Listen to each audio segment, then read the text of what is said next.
అందరికీ నమస్కారం.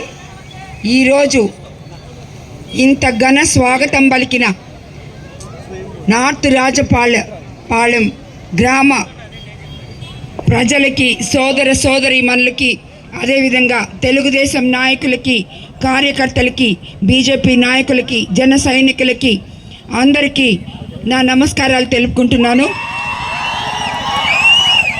మీకందరికీ తెలుసు, ఉమ్మడి ఎన్డీఏ ఎమ్మెల్యే అభ్యర్థిగా కోవూరు నియోజకవర్గం నుంచి చంద్రబాబు నాయుడు గారి ఆశీస్సులతో మీ ఆడబడుచుగా మీ ముందుకొచ్చాను.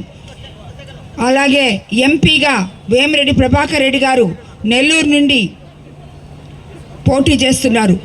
కాబట్టి మీ అందరూ ఆలోచించి మీ పవిత్రమైన ఓటును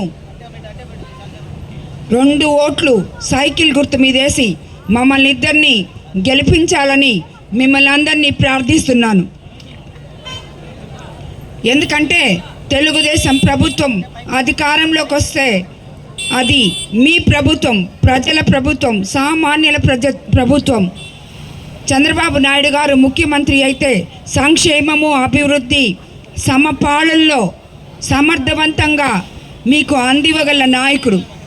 కాబట్టి మనము ఆలోచించి మీరు వేయబోయే ఓటు మీకు రాబోయే 5 సంవత్సరాల్లో మీ భవిష్యత్తు ఎలా ఉంటుందో చెప్పే ఓటు. కాబట్టి ప్రతి ఒక్కరూ ఆలోచించి ఓటు వేయాలని మిమ్మల్ని అందరినీ కోరుకుంటున్నాను. ఎందుకంటే ఈ రాజపాలెం ప్రజలు గత 5 సంవత్సరాల్లో ఎన్నో కష్టాలు అనుభవించారు.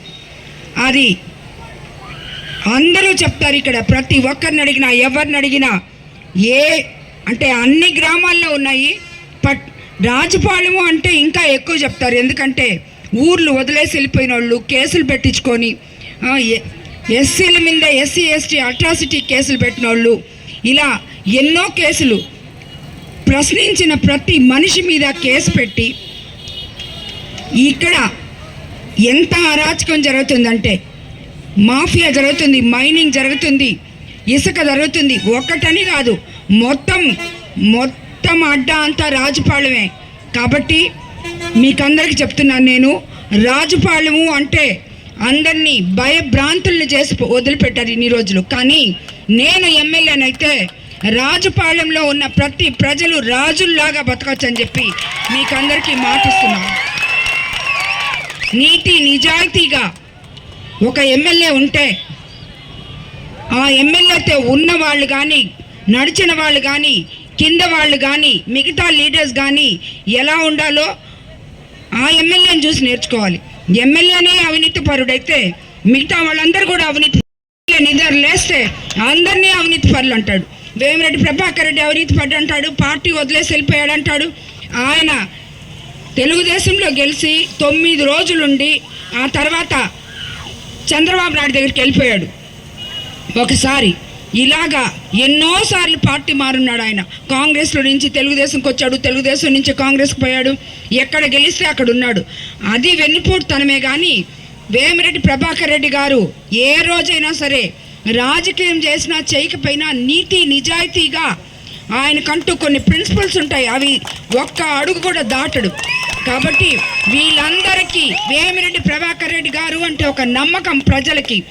ఆయన గురించి మాట్లాడే అర్హత ఏ ఒక్కరికి లేదు. ఈరోజు నెల్లూరు నుంచి ఎంపీగా ఆయన పోటీ చేస్తున్నారంటే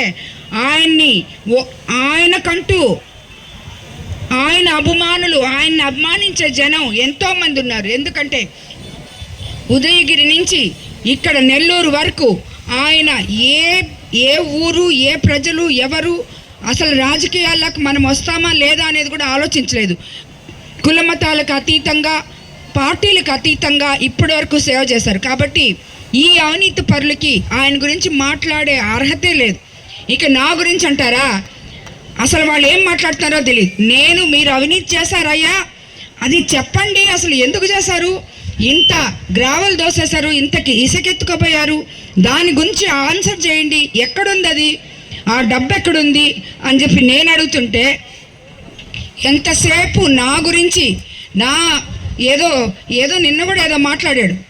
ఆ డైమండ్లని ఇవన్నీ అవసరమా ఆయనకి? ఆడవాళ్ళ విషయాలు అవసరమా? నేను అడిగేది ఏంది, నువ్వు సమాధానం చెప్పేది ఏంది? ఆ ఫ్రస్ట్రేషన్లో ఏం మాట్లాడుతున్నాడంటే ఆఖరాకి ఈరోజు వాళ్ళ నాయకుడిని కూడా ఏదో మాట్లాడేశాడు. వాళ్ళ నాయకుడిని కూడా ఎలక్షన్ ముందు ఇట్టుంటాడు, ఎలక్షన్ తర్వాత ఇట్టుంటాడని మాట్లాడేశాడు. కాబట్టి నేను చెప్తున్నాను, రాజకీయ నాయకులుగా మీరు అయిపోయింది, ఇంకా 4 రోజులు ఉంది ఎలక్షను. మీ పని మీరు చేసుకోండి. 6 సార్లు ఎమ్మెల్యేగా గెలిచారు. మీరేమైనా చేస్తుంటే ప్రజలకి కనీసం ఈ రాజపాలెంలో ఇంత చుట్టుపక్కల గ్రావెలు అన్ని ఇసుక మొత్తం ఏమేమి ఉన్నాయో అన్నీ ఎత్తేసారు. కనీసం ఈ రాజపాలెంలో శ్మశానం ఉందా సరిగ్గా అని అది కూడా చూసుకోలేకపోయారు కనీసం. ఎందుకంటే మీ వాళ్ళు శ్మశానం గురించి నాకు రాసిచ్చున్నారు. మరి ఈ దోచేసిన డబ్బులో అదే చెప్తున్నా నేను, ఈ దోచేసిన డబ్బులో రియల్ ఎస్టేట్ అయితేనేమి ఎక్కడన్నా వాళ్ళు వెడల్పుగా రోడ్లు వేశారు, డ్రైన్లు ఉన్నాయి, దాన్ని అందంగా తీర్చిదిద్దారు అంటే దాని పక్కనే ఒక రియల్ ఎస్టేట్ ఉంటుంది, లేకపోతే అది కూడా చేయరు. గ్రామాల్లోకి వాళ్ళు అడుగుపెట్టిన పాపాలు 6 సార్లు ఎమ్మెల్యేలైనా సరేనా, ఎన్ని దగ్గరలో నీళ్లు లేవు, శ్మశానాలు లేవు. వాళ్ళు మేము అంతా ఇది డెల్టా ప్రాంతం మేము అభివృద్ధి చేసేసాం, ఇంకేం లేదు చేయడానికి, మేము చేసిందంతా చేసేసామని చెప్పి మాట్లాడుతున్నారు. ప్రజలారా మీరందరూ ఆలోచించండి. మీరు ఈ 5 ఏళ్లలో ఏం పొందారు, ఏం అభివృద్ధి పొందారు, ఎమ్మెల్యే మీకు ఏం చేశాడు అని ఆలోచించి మరి మీ ఓటు హక్కును మిమ్మల్ని వినియోగించమని నేను చెప్తున్నాను. ఎందుకంటే నేను ఇప్పుడు వచ్చాను, గత 35 రోజుల నుంచి నేను రాజకీయాల్లోకి వచ్చాను. నాకు కెపాసిటీ ఉంది. అవినీతి రహిత కోవూరుని మీకు అందిస్తానంటే దానికి కూడా ప్రతిపక్ష నాయకులు అదెట్ట అందిస్తారు, అవినీతి వాళ్ళు చేస్తున్నారు, వీళ్ళు చేస్తున్నారు, అవినీతి లేకుండా ఎట్ట చేస్తుందో చూద్దాం అంటున్నారు. ఎట్ట చేస్తానో చేసి చూపిస్తానని వాళ్ళందరికీ మాట ఇస్తున్నాను.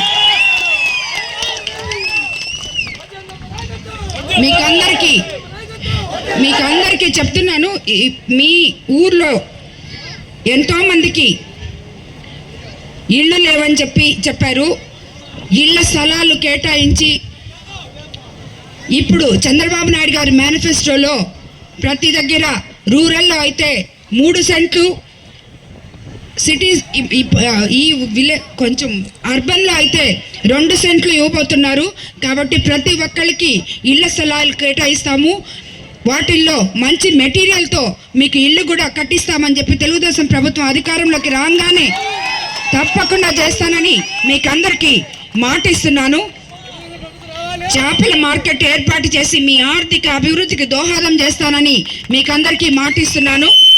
ఈ గ్రామం నుండి వెళ్ళే 3 మండలాల ప్రజలకు ప్రధాన సమస్య railway gate, Kodavaluru railway gate పై ఫ్లైఓవర్ బ్రిడ్జ్ కట్టించి ట్రాఫిక్ సమస్య లేకుండా అలాగే ప్రమాదాలు జరగకుండా చేస్తానని మీకు అందరికీ మాట ఇస్తున్నాను. మనం అధికారంలోకి వచ్చాక హరిజనవాడలో చలమయ్య తూము నుండి రైల్వే ట్రాక్ వరకు మరియు చర్చి వద్ద నుండి రైల్వే ట్రాక్ వరకు డ్రైనేజీలు కట్టించి ఎలాంటి సమస్యలు లేకుండా ఏర్పాటు చేస్తానని మీకు అందరికీ మాట ఇస్తున్నాను. అలాగే ఇదిగోండి ఇక్కడ ఉంది. అలాగే గ్రామ ప్రజలు అంత్యక్రియలు చేసుకోవడానికి శ్మశాన వాటిక కట్టించి కనీస వసతులు ఏర్పాటు చేస్తానని మీ అందరికీ మాట ఇస్తున్నాడు. ఇంత పెద్ద గ్రామంలో శ్మశానం ఎందుకు లేదో, 6 ఏళ్ళు ఆయన 6 సార్లు ఎమ్మెల్యే అయ్యి ఏం చేశాడో మరి రాజపాలెంలో శ్మశానం కూడా లేకుండా నాకు అర్థం కావట్లేదు.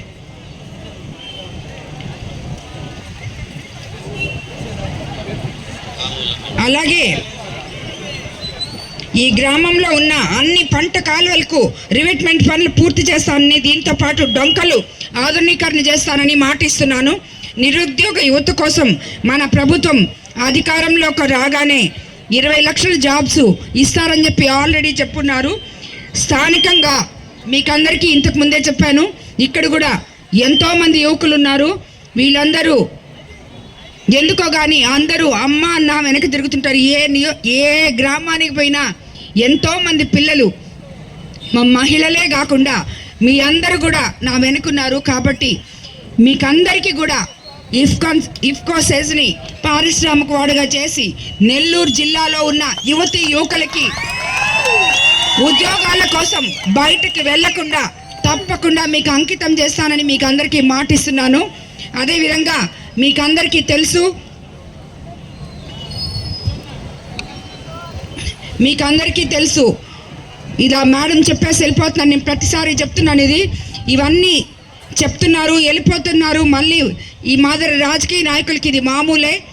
ఇది చేస్తారో లేదో అని చెప్పి మాత్రం ఆలోచించబాకండి. నేను రాజకీయ నాయకురాల్ని కాదు. మీ మీద ఇప్పుడు రాజపాళెం ఎంత భయంతో మీరు ఎవరైనా వచ్చి బయటకు వచ్చి మేము ఓటేయాలంటే కూడా మీరు భయభ్రాంతులకు గురై ఉన్నారని చెప్పి చాలామంది చెప్తుంటారు. మా లోకల్ లీడర్స్ వాళ్ళు వచ్చిన తర్వాత మీకు అందరికీ చాలా ధైర్యం వచ్చిందని కూడా చెప్పారు. కాబట్టి మీకందరికీ చెప్తున్నాను, భయం వదలండి, బయటికి రాండి, మీకేం కావాలో మీరు తెలుసుకోండి. ఎందుకంటే నేను ఎమ్మెల్యే అయితే మీ మీద పెత్తనం చేసే రాజకీయ నాయకులను కాదు. నేను మీకోసం సేవ చేయడానికై, మీకు సపోర్ట్గా ఉండడానికి, మీకే సమస్యలున్నా తీర్చడానికి. అలాగే ఇక్కడ రాజపాలెంలో ఎంతమంది మీద ఎస్సీ ఎస్టీ అల్ట్రాసిటీ కేసులు పెట్టినారో తెలుగుదేశం ప్రభుత్వం అధికారంలోకి రాగానే ఆ కేసులన్నీ తీపిస్తానని మీకు అందరికీ మాటిస్తున్నాను. అదేవిధంగా కాబట్టి మీకందరికీ ఒకటే మాట చెప్తున్నాను, అందరూ ఏ సమస్య ఉన్నా రాజకీయ నాయకులు కానీ, కార్యకర్తలు కానీ, సామాన్య ప్రజలు కానీ నేరుగా నా దగ్గరికి రావచ్చు. నా తలుపులు ఎప్పుడూ తీసే ఉంటాయి. మీ సమస్యలు తీర్చడానికే నేను రాజకీయాల్లోకి వచ్చాను. మీకు మాటలు చెప్పేసి వెళ్ళిపోయే పని అయితే నాకు ఈ రాజకీయాలు అవసరమే లేదు. కాబట్టి మీరందరూ గుర్తుపెట్టుకోండి, సైకిల్ గుర్తు మీద 2 ఓట్లు వేయండి. ఈరోజు నా ముందు ఉండి మమ్మల్ని గెలిపించండి. తర్వాత నేను మీ ముందుండి మీ సమస్యలన్నీ తీరుస్తానని మీకు అందరికీ మాటిస్తున్నాను. అందరికీ నమస్కారం. Please subscribe my channel. Please subscribe my channel.